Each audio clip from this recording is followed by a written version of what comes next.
Good evening, guys. It's your bro Richie here again. Tonight I'm back with another explanation video for y'all, and tonight I'll be talking to y'all about the company Valvoline or Valvoline. So Valvoline. So without any further ado, let's begin. So it's formerly known as continuous continuous oil refining I think it's corporation. I don't know. 1866 from Ellis and Leonard. Ellis and Leonard. Company type was public. It was traded as uh, NYSE. I think it's New York, like New York Stock Exchange, with triple V. So VVV. I think that's a code name. I don't know. S&P 400 component.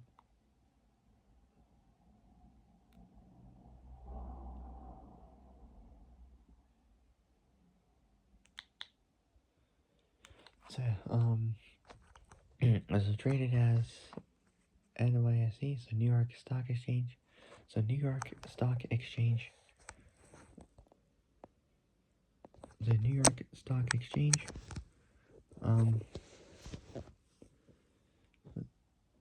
Triple V or VVV. S&P 400 component. Industry was chemical manufacturing, and distribution. Also car repair. Predecessors was Valvoline Company, Ashland Incorporated. It was founded in September 6th, 1866. So 1866. So during like Civil War times almost. So 1866. Almost 160 years ago. So September 6th, 1866. Almost 20 years since before the car was even invented in 1885. So 160 years ago, also known as the Continuous Oil Refining Company, in the city of Binghamton, in Broome. It's Broome County, New York. So Binghamton, New York, as the Continuous Oil Refining Company. Founder was John Ellis. Headquarters is in Lexington, Kentucky.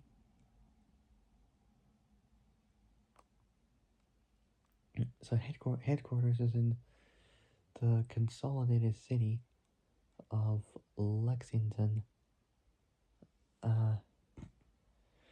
Lexington, Fayette or Fayette. I can't pronounce it, but it's spelled Fayette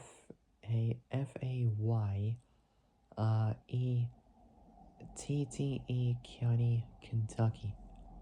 Population from 2020 was 322,570 people.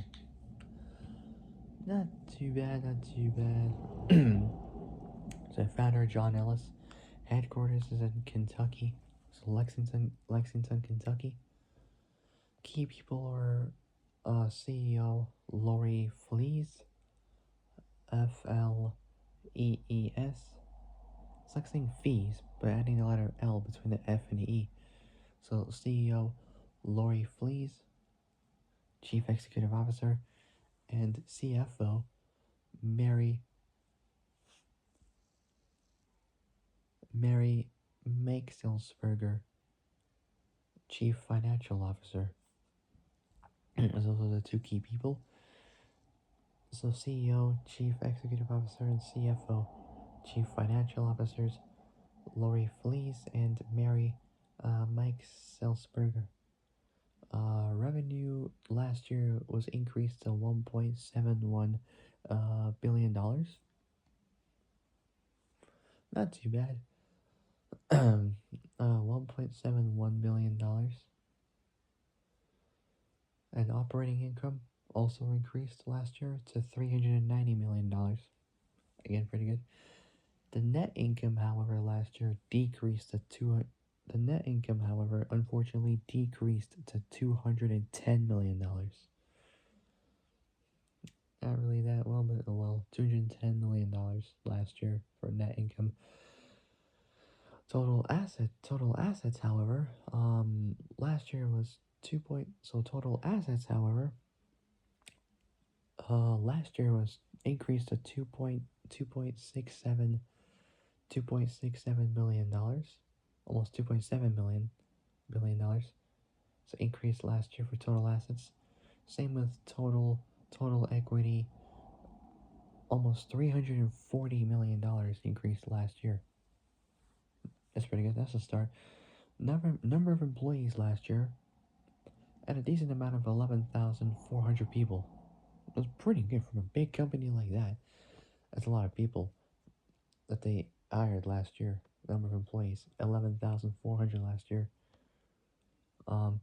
Subsidiaries were both Valvoline instant oil change, and Valvoline Express Care. If you want to find out more about this, what type of oil you want for it, and additives and all that kind of stuff, visit the link valvoline.com. I might put the link in the description below. If not, then you can just go back to the video and you hear me say the link valvoline.com. So go check it out. I recommend you guys check it out. They're really good oil additives and whatever they got for you to keep your car working properly and all that. So go check it out. I recommend you guys do so. Anyways, Valvoline. So Valvoline Incorporated's an American. So Valvoline's an American retail automotive services. So Valvoline's an American. So Valvoline's an American retail automotive an American retail automotive services company. So American retail automotive services company based in Lexington, Kentucky. Lexington based. So it's an American retail automotive services company based in Lexington, Kentucky. It licenses the name. Licenses the name. It licenses the name. It licenses the name.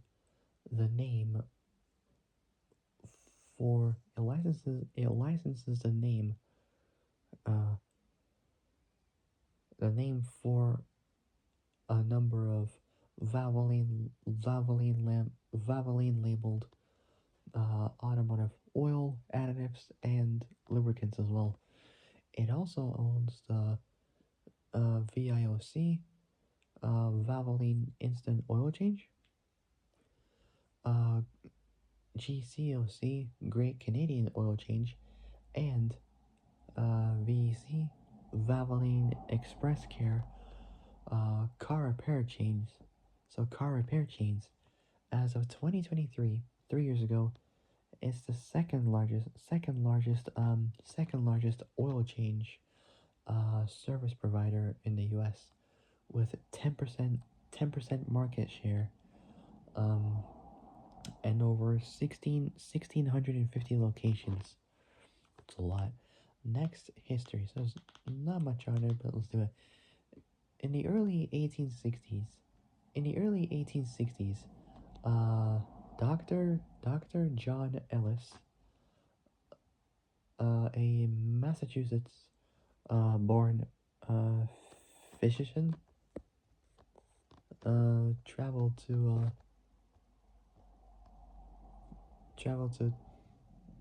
Titusville or Titusville. I don't know how the hell you pronounce that.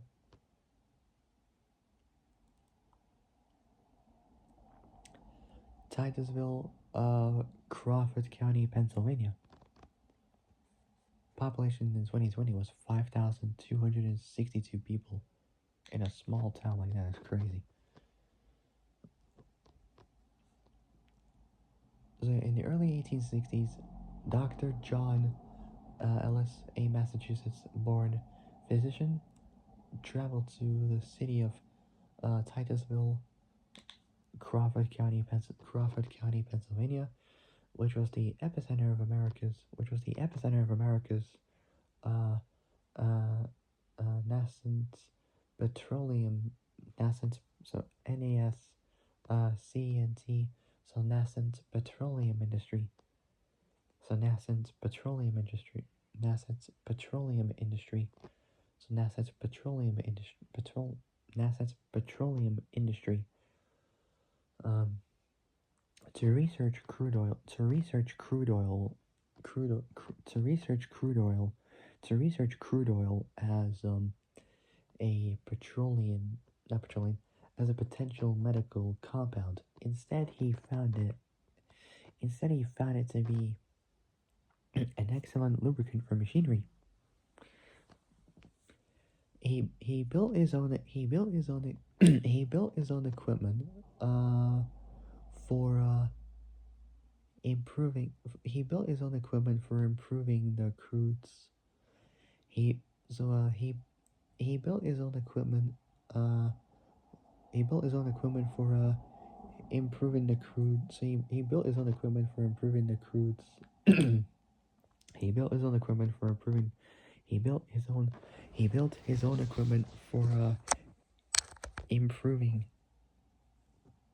He built his own equipment. Hold on, battery 11% battery. Not too bad. He built his own. He built his own equipment. Uh, own equipment. For improving. He built his own equipment for improving the crude's lubricating qualities. In 1866, so during the mid 1860s, he partnered. So during the mid 1860s, he partnered with his wife's relative, who had so who his wife's relative his wife's relative who had an oil who had an oil refinery in Binghamton, New York, to found the CORC.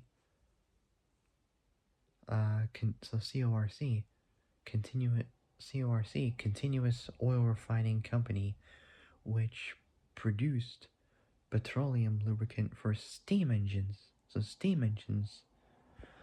Originally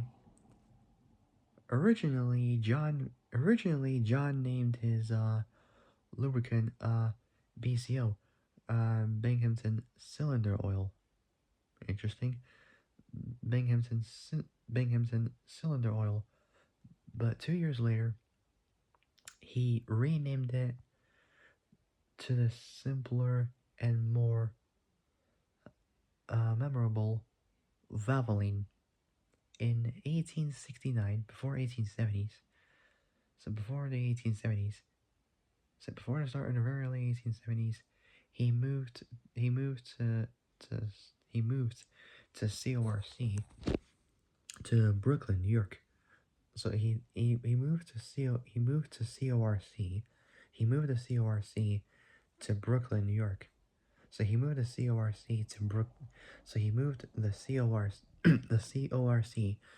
to Brooklyn, New York, with his son and son-in-law. So with his son and son-in-law, he renamed he renamed the company to Ellis and Leonard, and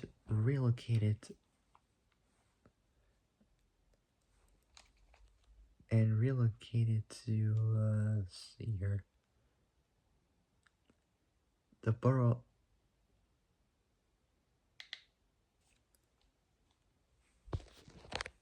So with his son-in-law, with both his son and son-in-law, he renamed the company to Ellis and Leonard and relocated to Shadyside, which is known as the borough of Edgewater, located along the Hudson River in Bergen County, New Jersey.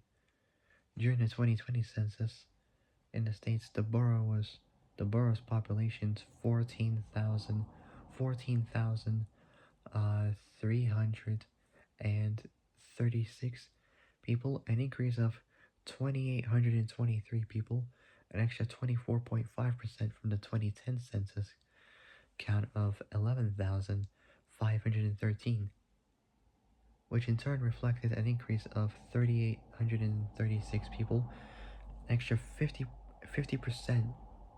from the 7,677 counted in the 2000 census.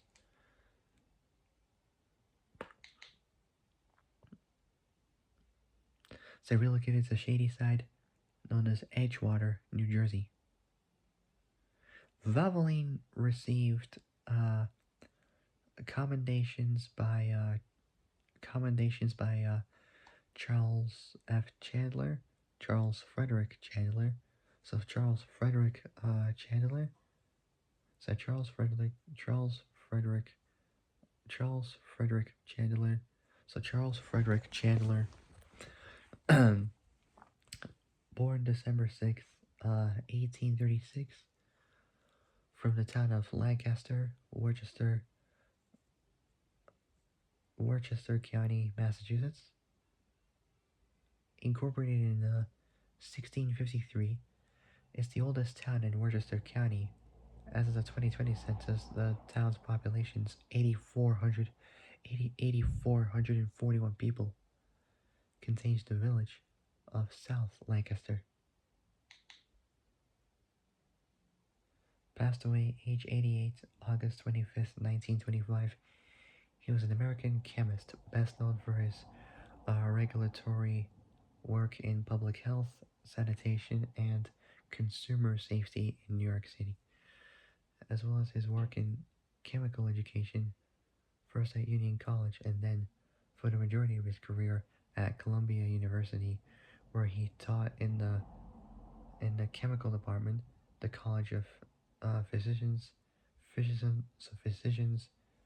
and Surgeons, and served as the first dean of Columbia University's School of Mines.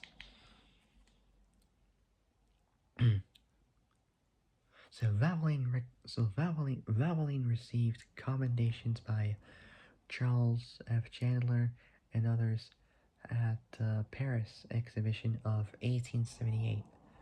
By the 1890s, before the very early 1900s, so by the 1890s, Valvoline Oils Associated with Valvoline Oils Associated.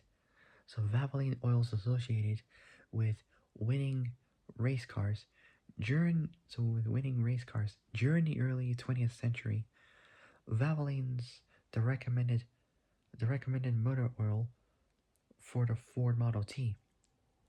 In 1949, almost the 50s, Ashland Incorporated purchased the FVC, Freedom Valvoline Company. By 2016, Ashland's Valvoline subsidiary accounted for about 37% of the 37% of the parent companies. 37% of the companies. So 37% of the 37% of the parent. So 37% of the parent company's annual revenue. Valvoline completed an IPO, initial public offering, on the New York Stock Exchange on September 22nd,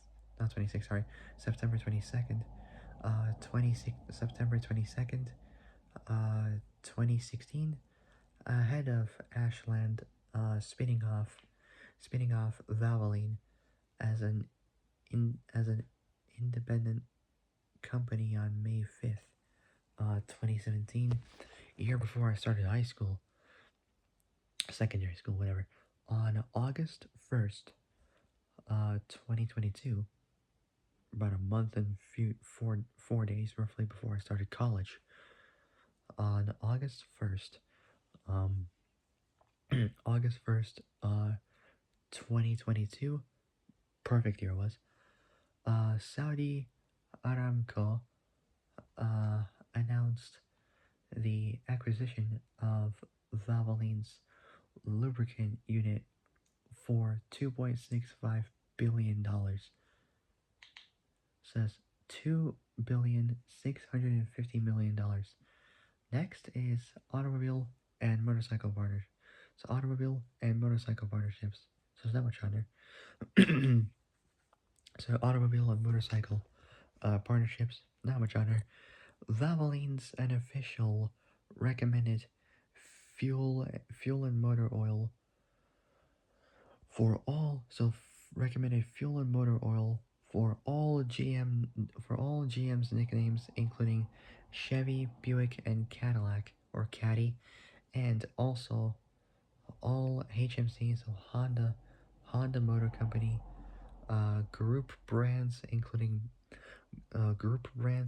both Honda and Acura. Acura is more American. It's like the American version of Honda for cars, so automobiles only, as well as Honda for motorcycles only. All right. And last but certainly not the very least, we got a sponsorship. So first one, NASCAR. Valvoline's Valvoline sponsored in some sort of capacity